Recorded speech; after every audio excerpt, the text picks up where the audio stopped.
श्रीमद् भागवत महापुराण पंचम स्कंद 17वां अध्याय गंगा जी का विवरण और भगवान शंकर कृत संकर्षण देव की स्तुति। श्री सुखदेव जी कहते हैं, राजन, जब राजा बलि की यज्ञशाला में साक्षात यज्ञ मूर्ति भगवान विष्णु ने त्रिलोकी को नापने के लिए अपना पैर फैलाया, तब उनके बाएं पैर के अंगूठे के नख से ब्रह्मांड कटाह का ऊपर का भाग फट गया। उस छिद्र में होकर जो ब्रह्मांड से बाहर के जल की धारा आई, वह उस चरण कमल को धोने से, उसमें लगी हुई केसर के मिलने से लाल हो गई। उस निर्मल धारा का स्पर्श होते ही संसार के सारे पाप नष्ट हो जाते हैं, किंतु वह सर्वथा निर्मल ही रहती है। पहले किसी और नाम से न पुकारकर उसे भगवत पदी ही कहते थे। वह धारा हजारों युग बीतने पर स्वर्ग के शिरोभाग में स्थित ध्रुव लोक में उतरी, जिसे विष्णुपद भी कहते हैं। वीरव्रत परीक्षित उस ध्रुव लोक में उत्तानपाद के पुत्र परम भागवत ध्रुव जी रहते हैं। वे नित्य प्रति बढ़ते हुए भक्ति भाव से यह हमारे कुल देवता का चरणोदक है ऐसा मानकर आज भी उस जल को बड़े आदर से सिर पर चढ़ाते हैं। उस समय प्रेमावेश के कारण उनका हृदय अत्यंत गदगद हो जाता है। उत्कंठावश बरबस मूंदे हुए दोनों नयन कमलों से निर्मल आंसुओं की धारा बहने लगती है और शरीर में रोमांच हो आता है। इसके पश्चात आत्मनिष्ठ सप्तर्षि गण उनका प्रभाव जानने के कारण यही तपस्या की आत्यांतिक सिद्धि है ऐसा मानकर उसे आज भी इस प्रकार आदरपूर्वक अपने जटाजुट पर वैसे ही धारण करते हैं जैसे मुमुक्षुजन प्राप्त हुई मुक्ति को। यों ये बड़े ही निष्काम है। सर्वात्मा भगवान वासुदेव की निश्चल भक्ति को ही अपना परम धन मानकर इन्होंने अन्य सभी कामनाओं को त्याग दिया है। यहाँ तक कि आत्मज्ञान को भी ये उसके सामने कोई चीज़ नहीं समझते। वहाँ से गंगा जी करोड़ों विमानों से घिरे हुए आकाश में होकर उतरती है और चंद्रमंडल को आप्लावित करती मेरु के शिखर पर ब्रह्मपुरी में गिरती है। वहाँ ये सीता, अलकनंदा, चक्षु और भद्रा नाम से 4 धाराओं में विभक्त हो जाती है तथा अलग अलग चारों दिशाओं में बहती हुई अंत में नद नदियों के अधीश्वर समुद्र में गिर जाती है। इनमें सीता ब्रह्मपुरी से गिरकर केसाराचलों के सर्वोच्च शिखरों में होकर नीचे की ओर बहती गंधमादन के शिखरों पर गिरती है और भद्राश्व वर्ष को प्लावित कर पूर्व की ओर खारे समुद्र में मिल जाती है। इसी प्रकार चक्षु माल्यवन के शिखर पर पहुंचकर वहां से बेरोक टोक केतुमाल वर्ष में बहती पश्चिम की ओर क्षार समुद्र में जा मिलती है। भद्रा मेरु पर्वत के शिखर से उत्तर की ओर गिरती है तथा एक पर्वत से दूसरे पर्वत पर जाती अंत में श्रृंगचान के शिखर से गिरकर उत्तर कुरु देश में होकर उत्तर की ओर बहती हुई समुद्र में मिल जाती है। अलकनंदा ब्रह्मपुरी से दक्षिण की ओर गिरकर अनेकों गिरी शिखरों को लांघती हेमकूट पर्वत पर पहुंचती है। वहां से अत्यंत तीव्र वेग से हिमालय के शिखरों को चीरती हुई भारतवर्ष में आती है और फिर दक्षिण की ओर समुद्र में जा मिलती है। इसमें स्नान करने के लिए आने वाले पुरुषों को पद पद पर अश्वमेघ और राजसूय आदि यज्ञों का फल भी दुर्लभ नहीं है।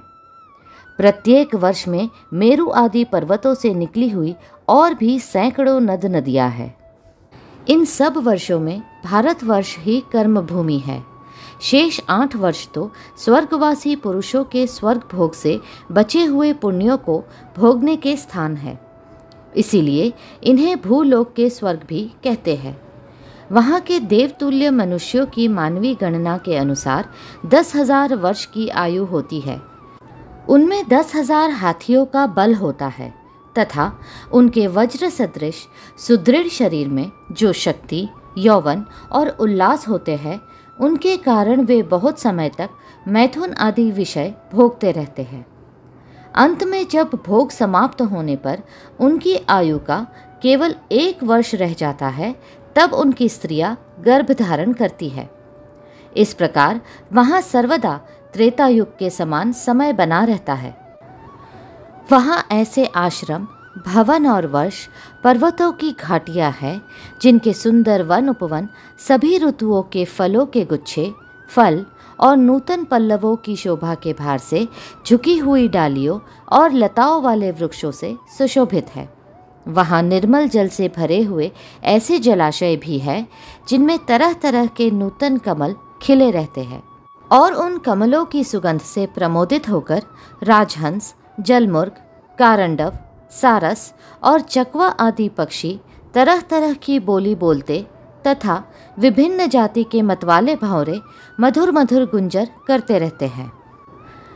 इन आश्रमों, भवनों, घाटियों तथा जलाशयों में वहाँ के देवेश्वर गण परम सुंदरी देवांगनाओं के साथ उनके कामोन्माद सूचक हास विलास और लीला कटाक्षों से मन और नेत्रों के आकृष्ट हो जाने के कारण जल क्रीड़ा आदि नाना प्रकार के खेल करते हुए स्वच्छंद विहार करते हैं तथा उनके प्रधान प्रधान अनुचरगण अनेक प्रकार की सामग्रियों से उनका आदर सत्कार करते रहते हैं। इन नवों वर्षों में परम पुरुष भगवान नारायण वहाँ के पुरुषों पर अनुग्रह करने के लिए इस समय भी अपनी विभिन्न मूर्तियों से विराजमान रहते हैं। ईलाव्रत वर्ष में एकमात्र भगवान शंकर ही पुरुष है। श्री पार्वती जी के शाप को जानने वाला कोई दूसरा पुरुष वहाँ प्रवेश नहीं करता, क्योंकि वहाँ जो जाता है वही स्त्री रूप हो जाता है। इस प्रसंग का हम आगे 9वें स्कंध में वर्णन करेंगे। वहाँ पार्वती एवं उनकी अरबों खरबों दासियों से सेवित भगवान शंकर परम पुरुष परमात्मा की वासुदेव, प्रद्युम्न, अनिरुद्ध और संकर्षण संज्ञक चतुर्व्यूह मूर्तियों में से अपनी कारण रूपा संकर्षण नाम की तमह प्रधान चौथी मूर्ति का ध्यान स्थित मनोमय विग्रह के रूप में चिंतन करते हैं और इस मंत्र का उच्चारण करते हुए इस प्रकार स्तुति करते हैं। भगवान का विग्रह शुद्ध चिन्मय ही है, परंतु संहार आदि तामसी कार्यों का हेतु होने से इसे तामसी मूर्ति कहते हैं। भगवान शंकर कहते हैं, ओम, जिनसे सभी गुणों की अभिव्यक्ति होती है, उन अनंत और अव्यक्त मूर्ति ओंकार स्वरूप परम पुरुष श्री भगवान को नमस्कार है। भजनीय प्रभु, आपके चरण कमल भक्तों को आश्रय देने वाले हैं तथा आप स्वयं संपूर्ण ऐश्वर्य के परम आश्रय है। भक्तों के सामने आप अपना भूत भावन स्वरूप पूर्णतया प्रकट कर देते हैं तथा उन्हें संसार बंधन से भी मुक्त कर देते हैं, किंतु अभक्तों को उस बंधन में डालते रहते हैं। आप ही सर्वेश्वर है, मैं आपका भजन करता हूँ।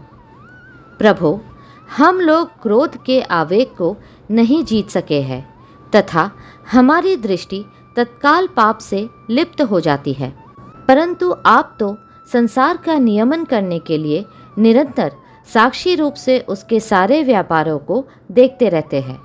तथापि हमारी तरफ आपकी दृष्टि पर उन मायिक विषयों तथा चित्त की वृत्तियों का नाम मात्र को भी प्रभाव नहीं पड़ता। ऐसी स्थिति में अपने मन को वश में करने की इच्छा वाला कौन पुरुष आपका आदर न करेगा। आप जिन पुरुषों को मधु आसव आदि पान के कारण अरुण नयन और मतवाले जान पड़ते हैं, वे माया के वशीभूत होकर ही ऐसा मिथ्या दर्शन करते हैं तथा आपके चरण स्पर्श से ही चित्त चंचल हो जाने के कारण नागपत्नियां लज्जावश आपकी पूजा करने में असमर्थ हो जाती है। वेद मंत्र आपको जगत की उत्पत्ति, स्थिति और लय का कारण बताते हैं, परंतु आप स्वयं इन तीनों विकारों से रहित हैं, इसलिए आपको अनंत कहते हैं। आपके सहस्त्र मस्तकों पर यह भूमंडल सरसों के दाने के समान रखा हुआ है। आपको तो यह भी नहीं मालूम होता कि वह कहाँ स्थित है।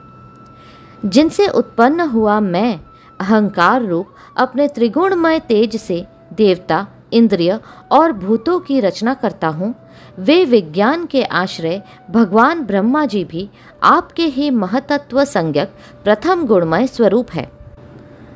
महात्मन, महतत्व, अहंकार, इंद्रियाभिमानी देवता, इंद्रिया और पंचभूत आदि हम सभी डोरी में बंधे हुए पक्षी के समान आपकी क्रिया शक्ति के वशीभूत रहकर आपकी ही कृपा से इस जगत की रचना करते हैं। सत्व आदि गुणों की सृष्टि से मोहित हुआ यह जीव आपकी ही रची हुई तथा कर्म बंधन में बांधने वाली माया को तो कदाचित जान भी लेता है, किंतु उससे मुक्त होने का उपाय उसे सुगमता से नहीं मालूम होता। इस जगत की उत्पत्ति और प्रलय भी आपके ही रूप है। ऐसे आपको मैं बार बार नमस्कार करता हूँ।